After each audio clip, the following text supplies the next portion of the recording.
Hello there and welcome. This is Mikhail or Michael speaking.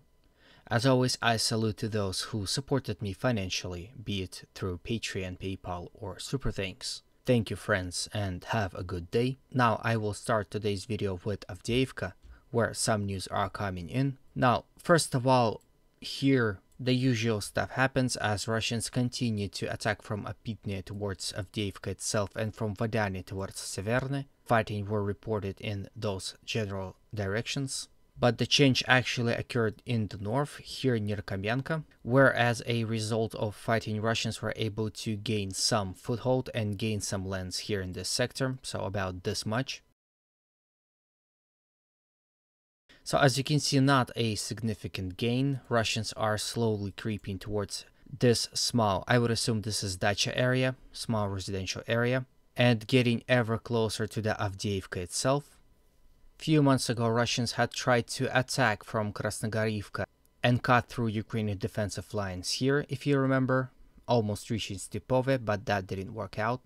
So right now fighting continues in between Krasnogorivka, Novokalinova and Novobakhmutivka. A lot of back and forth are happening here within this sector. Then after this we should visit a Kherson Oblast or sector, where Russians managed to hit and destroy a big warehouse of Ukrainian munition. And I have a video of that for you. I'm not sure where exactly within the Kherson area, but the video is interesting nevertheless.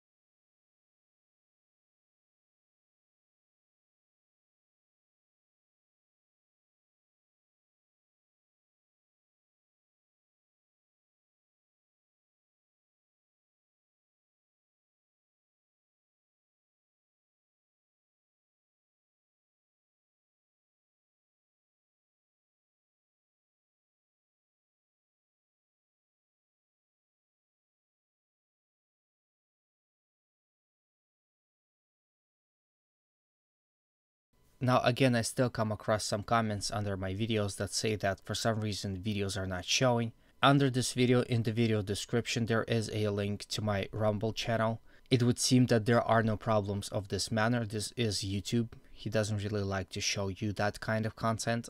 So if you want to see what I'm showing, either join my Rumble account or my Telegram channel. Link to that will be also in the description below. Now there's a key point we should take away from this situation and this video. Russians are well aware of Ukrainians preparing an offensive somewhere within this sector and are actively spotting and destroying Ukrainian logistics hubs and supply points. If we are going to watch some pro-Ukrainian sources, we would get an assumption that Russians are completely hopeless, and basically only a postponed Ukrainian counter-offensive saves them from complete and utter destruction. There's been a lot of talking from a Ukrainian side, a lot of talking about a spring offensive. Now that the spring is over, all we can expect is a summer offensive, although early summer or late summer is unclear. Anyhow, this indicates that both Russians and Ukrainians are spotting and destroying each other's logistical hubs, trying to do as much damage before the actual offensive. So that video was part of this kind of operation. Now from here we would quickly touch on Artyomovsk or Bakhmut. Situation here remains somewhat stable for the Russians. A day ago they've lost some positions here in between Klishchiivka. Ukrainians still continue to harass Russian troops here in Klishchiivka and Kurdyumovka and Zernikivka. However, Ukrainians have not seen any success so far. Now, situation here in the north remains the same. Fighting continues here along E40 highway and Ukrainians are continuously trying to throw Russians back, but to no avail.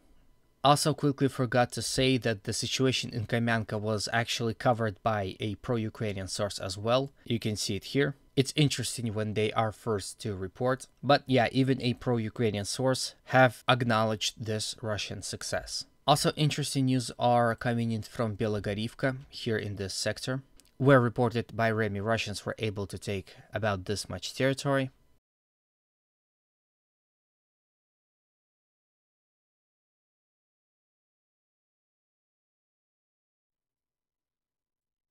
And more than that, they still continue to attack all across newly gained territory in attempt to use their initial success. As I record, fighting for this sector continues. Now, this is in the general attempt to reach Grigorivka. All this is about encircling Belogorivka. Belogorivka is located in the lowlands. Here I will use this topography map for a clearer picture. As you can see, Russians have advanced here in this marshland. They are also advancing here on this hill, and if they are to capture this hill and Grigorivka, they would encircle Belogorovka. Capturing Belogorovka while Ukrainians hold these positions is dangerous, as Russian troops will be exposed to Ukrainian fire. Anyway, this is the end of the video. I hope you liked it. If you did, you know what to do. As always, humanity calls me to condemn all violence against human beings. Have a good day, and always remember, Russia will be free and great.